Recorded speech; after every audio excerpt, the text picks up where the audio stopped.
अच्छा साहब, आप किसकी तरफ है? बहुत शुक्रिया जुनैद। बहुत शुक्रिया आपका भी। आप किस टीम के साथ हैं? क्या आपकी भी दुआएं इसी तरह से घूम रही हैं, कभी कोयटा के साथ और कभी लाहौर परफॉर्मेंस के की बुनियाद पे क्या देख रहे हैं? कराची और लाहौर में किसके इम्कानात ज्यादा लग रहे हैं? जुनैद, आवाज का प्रॉब्लम आया। मैं यही जानना चाह रहा हूँ, इशाल भी यही जानना चाह रही हैं कि अभी तक की जो परफॉर्मेंस है, जो ट्रैक रिकॉर्ड देखते हुए कराची लाहौर में से किसके इम्कानात ज्यादा हैं? क्योंकि कोयटा ने तो फाइनल में जगह पक्की कर लिया है। देखिए जी, अगर ऑन पेपर देखा जाए तो कराची की टीम जो है ना वो बहुत मजबूत है, और उसके जिस तरह गैर मुल्की खिलाड़ी है, डेविड वार्नर है, जेम्स विंस है, और वो इस वक्त भरपूर फॉर्म में है। तो ऐसी तमाम सूरत हाल में जब ऑन पेपर और गैर मुल्की खिलाड़ी भी मुकम्मल फॉर्म में हो तो फिर मुकाबला तो अच्छा होगा। दूसरी जानब लाहौर कलंदर जो है वो हमेशा, क्योंकि उसको क्राउड की सपोर्ट भी हासिल होती है लाहौर में, और वैसे भी लाहौर उसका होम ग्राउंड है, तो यहाँ पर वो परफॉर्म करना भी चाहते हैं तो, और कामयाब होकर वो फाइनल खेलना चाहते हैं। कल हारिस रऊफ ने मीडिया से गुफ्तगू भी की और वो कहते हैं वो अपनी टीम को फाइनल में देख रहे हैं, लेकिन फाइनल में पहुंचने के लिए उनको 2 मैच जीतने होंगे ना। पहले कराची को जीतना होगा, फिर उसके बाद एलिमिनेटर 2 में उनको इस्लामाबाद को शिकस्त देना होगी, और फिर कहीं जाकर वो फाइनल तक रसाई हासिल करेंगे। बिल्कुल ठीक कह रहे हैं, लेकिन आप तो दिल ही तोड़ दिया आपने हमारा और बहुत सारे लाहौरियों का। आपने कहा कि जी पॉइंट्स टेबल को अगर देखा जाए और पेपर को देखा जाए तो उसके ऊपर कराची की जो पोजीशन है वो काफ़ी मुस्तहकम है, और उसके बाद तो फिर कराची का ही जीतना बनता है। तो लाहौरियों के दिल जो है ना वो काफ़ी कमज़ोर हैं, टूट जाएंगे इससे चॉइस साहब। तो क्या स्ट्रेटेजी अपनानी चाहिए इस वक्त लाहौर को? या फिर देखिए, मैंने जो ट्रू हकीकत है ना वो बयान की है कि लोगों को मैं गलत बयानी नहीं कर सकता ऑन पेपर हो तो, लेकिन यहाँ पर जिस तरह के लाहौर कलंदर्स के जज्बात हैं, जिस तरह उसको सपोर्ट मिलती है, क्राउड की बहुत ज्यादा सपोर्ट होती है, तो ऐसे में लाहौर कलंदर्स का भी जो ग्राफ है वो उससे कम नहीं है।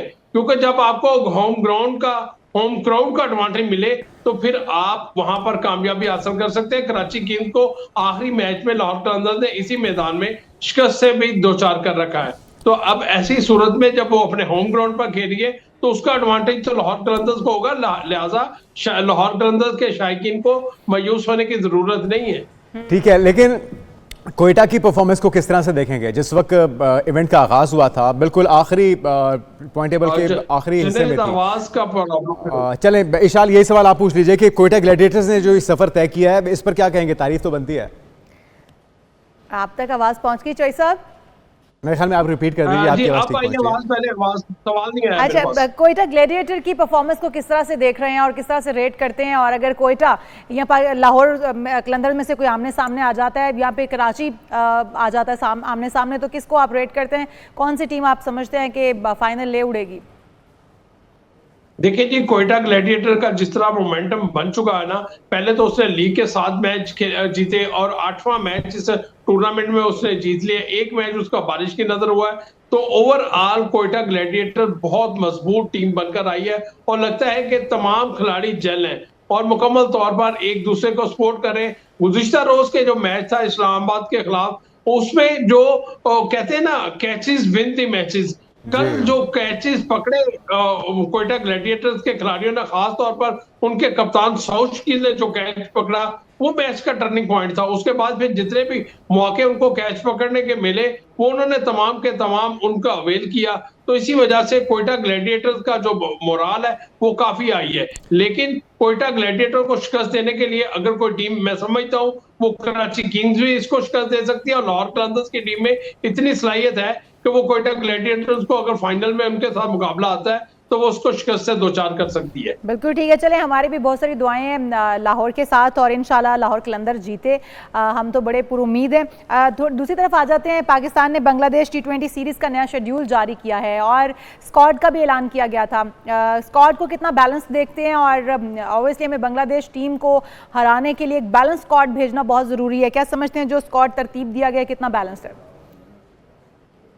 इशाल, काफी हद तक स्क्वाड को 8 तब्दीलियां की गई हैं। जो दौरा न्यूजीलैंड पे टीम गई थी उसमें से 8 खिलाड़ियों को ड्रॉप किया गया और नए खिलाड़ियों क्योंकि हमारा PSL या पाकिस्तान टीम का इंतखाब का क्राइटेरिया जो है ना वो सिर्फ और सिर्फ PSL है। अब PSL में जिन खिलाड़ियों ने कारकर्दगी दिखाई उस बिना पर वो नए खिलाड़ियों को लिया गया, लेकिन यहाँ पर जो कहा जा रहा है कि ये 8 तब्दीलियों के पीछे जो ना नए हेड कोच जो माइक हैसन है उनकी मुशावरत के साथ ये टीम मुंतखब की गई है। अगर उनकी मुशावरत के साथ ये टीम मुंतखब की गई है, मैं समझता हूँ फिर जिम्मेदारी भी हेड कोच को लेना पड़ेगी, क्योंकि इसमें ना बाबर है, ना रिजवान है, ना शहीशाह अफरीदी है, ना सुफियान मुकीम है।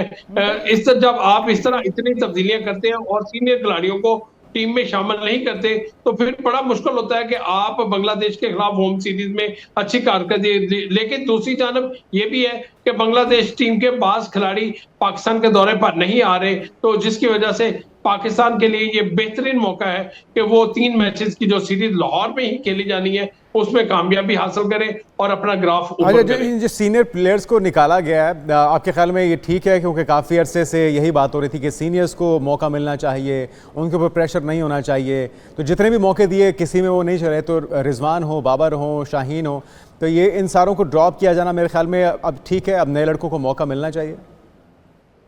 जुनैद, इनको बहुत मौका मिला, लेकिन इनका जो स्ट्राइक रेट है ना, आज की जो T20 क्रिकेट है उसमें 200 प्लस के स्ट्राइक रेट से जो प्लेयर खेलता है वो ही यहाँ पर कामयाब होता है। लेकिन क्योंकि बाबर आजम, मोहम्मद रिजवान, इनका स्ट्राइक रेट इतना कम था कि उनका टीम में जगह T20 स्क्वाड में जगह बन ही नहीं पा रही।